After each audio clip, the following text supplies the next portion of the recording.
টায়ামকে ধৰি 6 জনগোষ্ঠীক জনজাতিকৰণৰ প্ৰতিশ্ৰুতি প্ৰদান কৰি আহিছিল আৰু প্ৰত্যেকটো নিৰ্বাচনতে তেওঁলোকে ভোট লৈ চৰকাৰলৈ আহে আৰু ক্ষমতালৈ আহি তেখেতসকলে প্ৰতিশ্ৰুতি পাহৰি যায়। গতিকে এই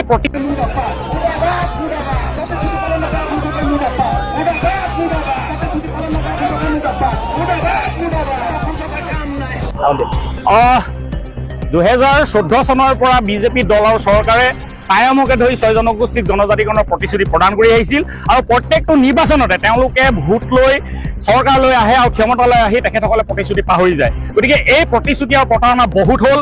ইয়াৰ বিৰুদ্ধে আজি আহোমসকল সংঘবদ্ধ হৈছে আৰু ৰাজপথলৈ ওলাই আহিবলৈ বাধ্য হৈছে। গতিকে 2025 চনটো ডেডলাইন আৰু 2025 চনৰ ভিতৰতে আমাক জনজাতিকৰণ লাগিব, হয় ৰঙামাটি নহয় গুৱাহাটী। আমি অনন্তকাল জনজাতিকৰণৰ কাৰণে অপেক্ষা কৰি থাকিব নোৱাৰো আৰু এই 2025 চনৰ ভিতৰতে যদি আমাক জনজাতিকৰণ নিদিয়ে তেতিয়াহ'লে এই শৰাইঘাটৰ প্ৰকৃত ৰং কি আহোমৰ ডেকা গাভৰুৱে দেখাই দিব।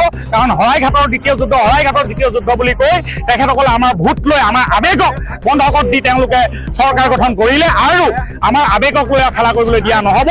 প্ৰকৃত শৰাইঘাটৰ ৰং কি এইবাৰ আহোমৰ ডেকা গাভৰুৱে দেখাই দিব। আমি আজি জনজাতিকৰণৰ ক্ষেত্ৰখন আমি আজি জিলা আয়ুক্ত কাৰ্যালয় ঘেৰাও কাৰ্যসূচী লৈছোঁ। ইয়াৰ যোগেদি আমি ডক্টৰ হিমন্ত বিশ্ব শৰ্মা আৰু নৰেন্দ্ৰ মোদী অমিত শ্বাহক আমি বুজাই দিব বিচাৰিছোঁ যে 25 চনৰটোৱে আমাৰ ডেডলাইন। 25 চনৰ পৰা আমি কোনো কাৰণে মানিব নোৱাৰোঁ। 26 চনৰ ইলেকশ্যনৰ তাৰ আগতে আমাক জনজাতিকৰণ আৰু স্বাৰ্থখন প্ৰদান কৰিব লাগিব। অন্যথা কিন্তু আমি বিজেপি চৰকাৰক এয়া আমাক প্ৰতিৰোধ কৰিবলৈ বাধ্য থাকিম আৰু যিকোনো প্ৰকাৰে আমি ডক্টৰ হিমন্ত বিশ্ব শৰ্মাক গাদী পৰা আঁতৰাবলৈ যত্ন কৰিম।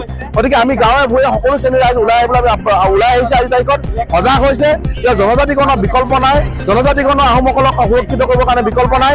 জনজাতিকৰণৰ বিকল্প আমি থলুৱা অকল জনজাতিকৰণৰ বিকল্প হ'ব নোৱাৰে। গতিকে আমি জনজাতিকৰণ বিচাৰিছোঁ আৰু স্বাৰ্থ এখন বিচাৰিছোঁ। অন্যথা কিন্তু আমি প্ৰতিবাদ হ'ব। আমি শৰাইঘাটৰ শেষকৰণৰ কথা তেখেতসকলে কৈছে, এই শৰাইঘাটৰ শেষকৰণৰ কথা কিন্তু আহোমসকলে বাদ দি কোনেও ক'ব নোৱাৰে।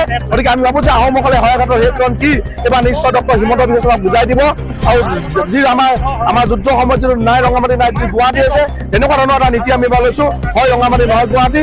আৰু এই চৰকাৰখন আমি উঠুৱাব লাগিব। এই ব্ৰহ্মপুত্ৰত এই চৰকাৰখন উঠি যাবলৈ বাধ্য থাকিব লাগিব। উজনি অসমত যি 43টা চিট আছে এই চিটত কিন্তু কেতিয়াও বিজেপি অগ্ৰগতি লাভ কৰিব নোৱাৰে। গতিকে আহোমসকলক জনজাতি মৰ্যাদা প্ৰদান কৰিব লাগিব। অন্যথা কিন্তু আমি এই চৰকাৰখনক উঠুৱাবলৈ আজি তাৰিখৰ পৰা আমি যি ধাৰাবাহিকভাৱে কাৰ্যসূচী লৈছোঁ অসমৰ উজনি অসমৰ বিভিন্ন প্ৰান্তত এই কাৰ্যসূচী আমাৰ অব্যাহত থাকিব।